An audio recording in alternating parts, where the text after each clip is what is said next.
जिस्तान का तल्लक बेल्जियम से था, जो 20 साल तक रोज़ाना की बुनियाद पर सरहद अबूर करके जर्मनी जाता था।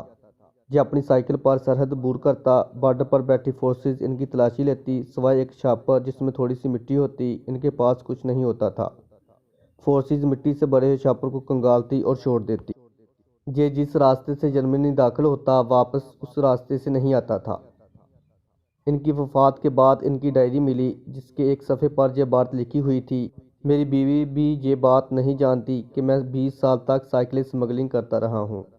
अपनी जहानत से 20 साल तक उन्होंने बॉर्डर सिक्योरिटी फोर्सेस को चकमा दिया, जो रोज़ाना नई साइकिल जर्मनी में छोड़ आता था। इस दौर में साइकिल जर्मनी में नायाब थी, और तब शायद साइकिलें आज की गाड़ियाँ।